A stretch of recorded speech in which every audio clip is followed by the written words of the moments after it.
حتى نجي نعرف فوائد زهرة اللافندر والأشياء والمعلومات عليها. تعالوا وياي بهذا الفيديو.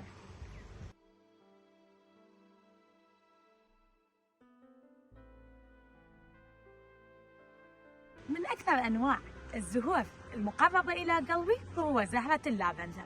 اليوم جيت للمزرعة حتى تشوفون تفاصيل هذه الوردة وشنو فوائدها وشنو أنواعها. طبعا ليش هذه مقربة إلى قلبي هذه الزهرة؟ أول شغلة نجي شكلها الهادئ، شوف شكلها كلش هادئ وناعم تحسسنا بالراحة. الشغلة الثانية ريحتها الطيبة القوية، دائما بيها ريحة طيبة وقوية. والصراحة حتى اللون البنفسجي يعتبر من ألواني المفضلة. زين، دائما لما اروح للسوق واتجه اريد اشتري اشياء ان كان من زيوت او كريمات او شموع او معطرات او اشياء مهدئه، دائما اتجه لزهره اللافندر او اللون البنفسجي اللي يدل عليها واخذها، لان حتكون اطيب شيء موجود. هي زهره صغيره معمره تنتمي الى النباتات المزهره، تتميز بازهارها الارجوانيه الجميله ورائحتها العطريه القويه.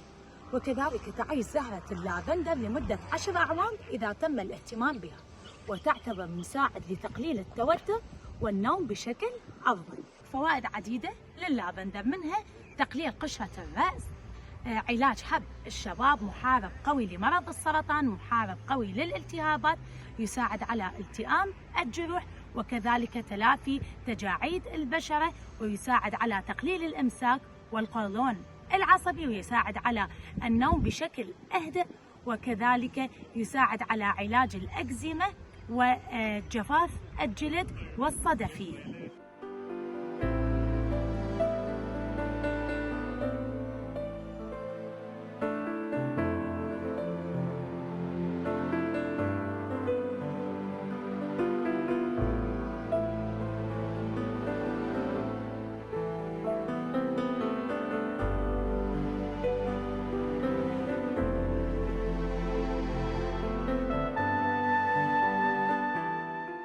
من الأشياء اللي كلش حلوة عندهم، كلش حبيت الفكرة بأن ينطونا مجانا لأن دافعين دخولية آيس كريم مع لافندر حتى نذوقه ونعرف طعمه.